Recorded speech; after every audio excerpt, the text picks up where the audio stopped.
Hey guys, welcome back to my YouTube channel. Namaskar bondhu সকল মোৰ YouTube channelলে পুনৰবাৰ আপোনালোকক স্বাগতম জনাইছো। Then guys, আজি মই আপোনালোকৰ মাজলৈ লৈ আনিছো মৃণাল কলিতা দেৱৰ দ্বাৰা ৰচিত অসমীয়া জনপ্ৰিয় গল্প বকুল ফুলৰ দৰে।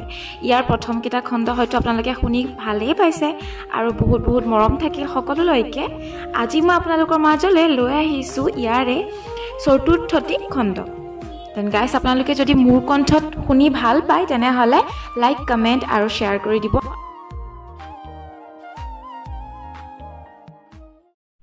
সোমবাৰৰ পৰা শনিবাৰ আজি 6 দিন পাৰ হৈ গ'ল।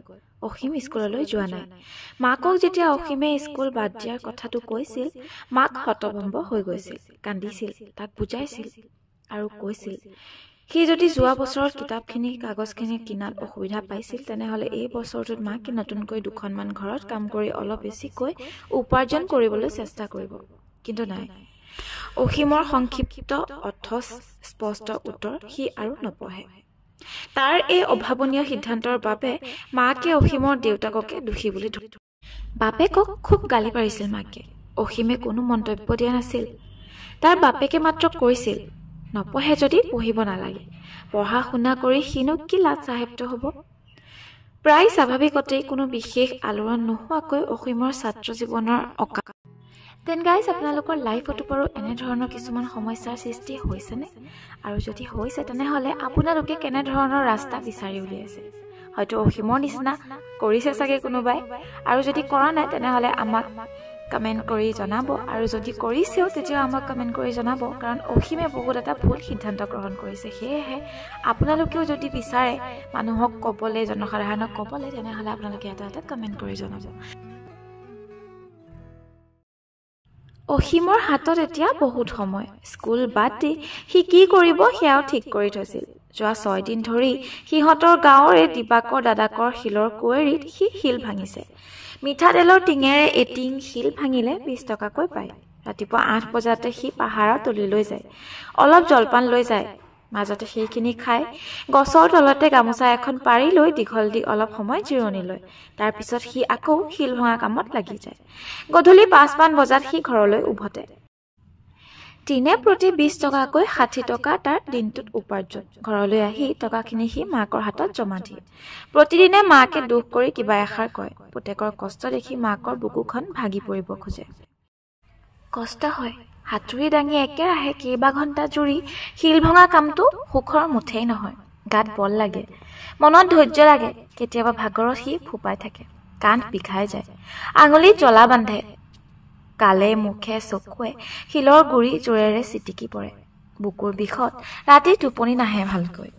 হাতৰ তলুৱাৰ কোমল ছালবোৰ ৰঙা পৰি ডাঠ হৈ গৈছে, পুৰণি ছাল এৰাই গৈছে, হাতখন খহটা হৈ গৈছে।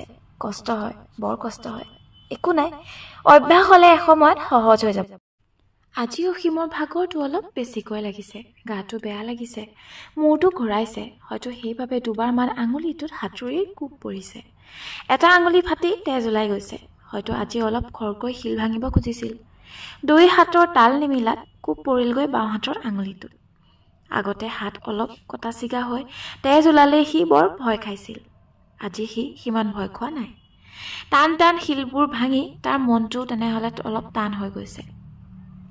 কিন্তু থেতেলা খোৱা আঙুলিটো বৰকৈ বিষাইছে। গতিকে হাতে হুতৰে মিলি সি সোনকালে ঘৰলৈ যাব উভতিল। ঘৰত সোমাই সি টকা 60টা মাকৰ হাতত দিলে। লগে লগে মাকৰ চকু তাৰ বাওঁ হাতৰ আঙুলিটোত পৰিল। মাকে হুলস্থুল লগাই দিলে, কি হ'ল তোৰ আঙুলিটোত? অসীমে ক'লে একো হোৱা নাই। সি লুকুৱাব খুজিলে, কিন্তু মাকক ফাঁকি দিয়া ইমান সহজ নাছিল। আঙুলিত বন্ধা ফটা কাপোৰখন তেজত তিতি আছিল। মাকে ভেকুৰি উঠিল, ঠিক হৈ যাব। বন শেৱলি পাতৰ ৰস দিছো। অসীমে মাকক সান্তনা দিবলৈ চেষ্টা কৰিলে। একো নহয় দে, কাইলৈকে শুকাই যাব। টান মাতেৰে নিৰ্দয়ভাৱে বাপেকে কৈ উঠে। অসীমৰ বুকুখন বিষাই উঠিব খোজে। তীব্ৰ দৃষ্টিৰে মাকে বাপেকৰ চকুলৈ চাই থাকিল। এইবাৰ বাপেকে মাকলৈ চাই ক'লে, দে টকাকেইটা মোক দে। প্ৰচণ্ড ক্ৰোধৰ দৃষ্টিৰে মাকে বাপেকৰ ফালে একেথিৰে চায়েই থাকিল। তালৈ ভ্ৰূক্ষেপ নকৰি বাপেকে পুনৰ ক'লে, দে টকাকেইটা মোক দে। এইবাৰ মাকৰ ধৈৰ্যৰ বান্ধ খুলি গ'ল। খঙত মাক ঠকঠককৈ কঁপিছে। এসময়ত মাক গৰ্জি উঠিল। কিয় লাগে আপোনাক টকা?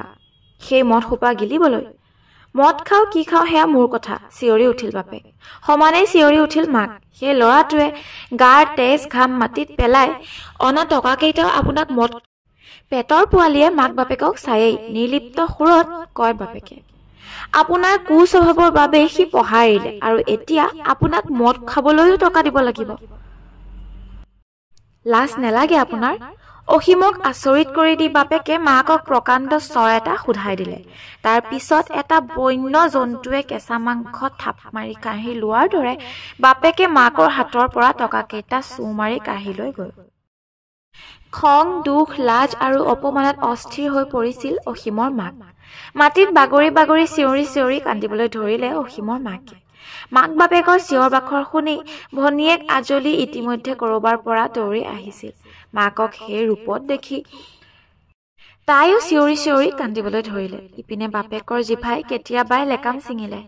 অবাইচ মাতেৰে তেওঁ ঘৈণীয়েকক আৰু অসীমকো গালি পাৰি থাকিল। এনেকুৱা ঘটনা আজিয়ে প্ৰথম নহয়। অসীমৰ বাবে এই দৃশ্য তেনেই চিনাকি। প্ৰতিটো গধূলিতে এই ঘটনা ঘটি আহিছে। মাকক দহা কহা দি দৰকাৰ হ'লে মাৰপিট কৰি মাকৰ দিনটো কষ্টৰ আৰ্জনখিনি বাপেকে এনেকৈ কাঢ়ি লৈ যায়। সেই পইচাৰে ক'ৰবাত মদ এসোপা গিলি আহি ৰাতিলৈ আৰু এখন কুৰুক্ষেত্ৰ কৰিব। অসীমৰ কিতাপ বহি দলিয়াব, মাকক মাৰিব, তৰ্জন গৰ্জন কৰি এসময়ত ভাগৰত লেবেজান হৈ খাটখনত দীঘল দি পৰি যাব। অলপ পিছত টোপনিত লালকাল দি মানুহজন শৰৰ দৰে লাং খাই পৰি থাকিব।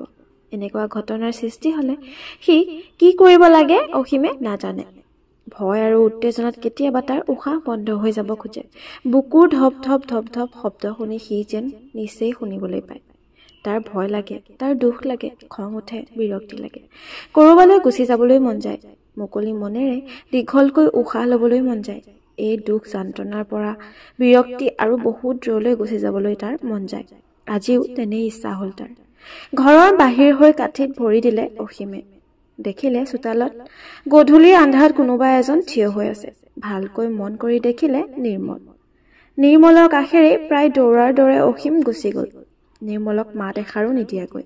নিৰ্মলে অসীমৰ মুখৰ ফালে চাব নোৱাৰিলে। সি অসীমক লগ পাবলৈ আহিছিল, তাৰ লগত কথা পাতিবলৈ আহিছিল। নিৰ্মলে জানিলে অসীমৰ কি হৈছে। অসীমে নোকোৱাকৈ নিৰ্মলে মূৰটো ঘূৰাই পদূলিৰ ফালে চালে। ইতিমধ্যে অসীম পদূলিৰ আন্ধাৰৰ মাজত অদৃশ্য হৈ পৰিল। দেন গাইজ, নিৰ্মলে বাৰু অসীমৰ বিষয়ে কি জানিলে? সি বাৰু অসীমৰ মনৰ মাজত হৈ থকা খেলি মেলিবোৰৰ কথা কি বুজি পালে? সেয়া জানিবলৈ আপোনালোকে অপেক্ষা কৰিব লাগিব আমাৰ পঞ্চমটি খণ্ডলৈ। সেয়েহে আজি মই ইমানতে বিদায় লৈছোঁ। আপোনালোকে যদি আমাৰ ভিডিঅ'সমূহ চাই ভাল পায় তেনেহ'লে লাইক, কমেণ্ট আৰু শ্বেয়াৰ কৰি দিব। আৰু যিসকলে প্ৰথমবাৰৰ কাৰণে চাইছে তেওঁলোকে ছাবস্ক্ৰাইব কৰি দিব। দেন গাইজ, এতিয়া মই বিদায় লৈছোঁ। কাইলৈ মই পুনৰ আপোনালোকৰ কাষ চাপিমহি। ধন্যবাদ।